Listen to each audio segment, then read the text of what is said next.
Hi. బ్రహ్మ వైవర్త పురాణం. పురాణాల్లో ఉన్నటువంటి అందమైన పురాణాల్లో ఇదొకటి. అందమైన పురాణం అని ఎందుకు చెప్పానంటే, ఇందులో మనకి శ్రీకృష్ణుడు చరిత్ర మనకి భాగవతం, మనకి మహాభారతంలో శ్రీకృష్ణుడు ఉంటాడు. కానీ మహాభారతంలో మనకి శ్రీకృష్ణుడు చరిత్ర మొత్తం దొరకదు. కొన్ని ఘట్టాలు మాత్రమే దొరుకుతాయి. మరి శ్రీకృష్ణుడు ఎవరు? ఆయన ఎందుకు అవతరించాల్సి వచ్చింది?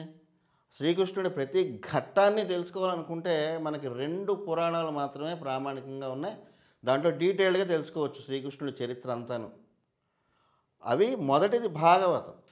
ఈ భాగవతంలో కూడా శ్రీకృష్ణుడి బృందావనంలో ఉన్నటువంటి చరిత్ర పెద్దగా ఉండదు. ముఖ్యంగా రాధాకృష్ణులు. మనకి అందరికీ తెలుసు, కృష్ణుడు అనగానే అందరికీ గుర్తొచ్చేది రాధాకృష్ణులు అంటాం.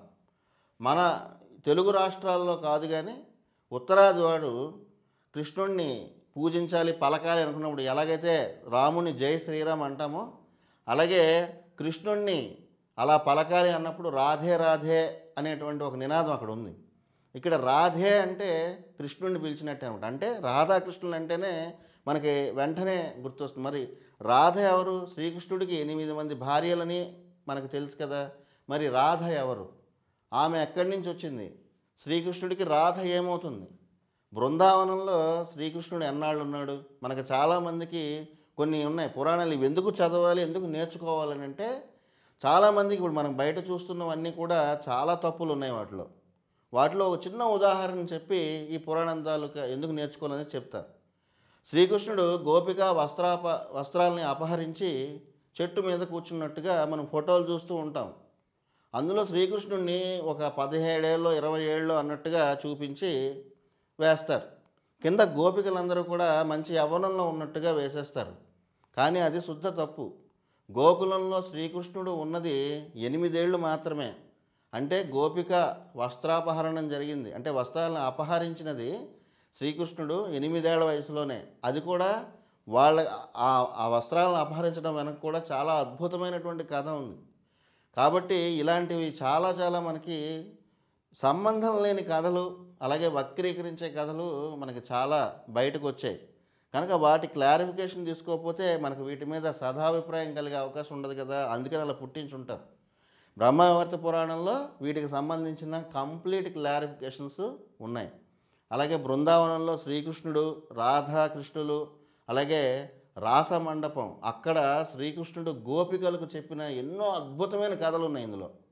సో ఏంటంటే మధురలోను, అలాగే పక్కనే ఉన్న బృందావనం, ఆ ప్రాంతం అంతా కూడా మనం భాగవతాన్ని ఎంత బాగా ప్రేమిస్తామో ఆ ప్రాంతం వాళ్ళంతా కూడా ఈ బ్రహ్మ వైవర్త పురాణాన్ని ఈ మధుర ఉత్తరప్రదేశ్లోను, అలాగే వెస్ట్ బెంగాల్ రాష్ట్రంలోను, ఒడిస్సాలోను ఈ పురాణాన్ని అంతగా ప్రేమిస్తారు.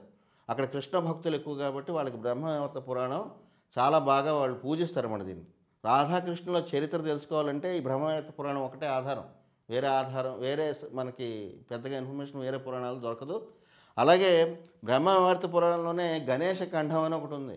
అందులో వినాయకుడికి సంబంధించిన చరిత్ర అంతా ఉంటుంది. ఇలా గొప్ప విశేషాలు, అలాగే పార్వతీ పరమేశ్వరుల వివాహం, ఇలాగ చాలా అద్భుతమైన విషయాలతో ఉన్నటువంటి పురాణం ఈ బ్రహ్మవైవర్త పురాణం. ఇందులో చాలా వ్రతాలు, పూజల గురించి వివరణ ఉంటుంది.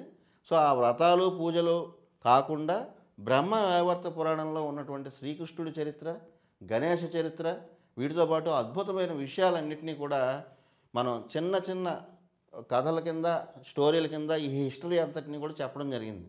అంటే చిన్న పిల్లలు విన్నా కూడా ఈ పురాణం అంతా చాలా సులువుగా అర్థమైపోతుంది అన్నమాట. అలా ఈ కృష్ణుడి అందమైనటువంటి చరిత్రను మనం తెలుసుకోవాలనుకుంటే బ్రహ్మవైవర్త పురాణం కృష్ణుడి అందమైన చరిత్రను తెలుసుకోవాలనుకుంటే ఈ బ్రహ్మవైవర్త పురాణం ఖచ్చితంగా చదవాలి లేదా నేర్చుకోవాలి.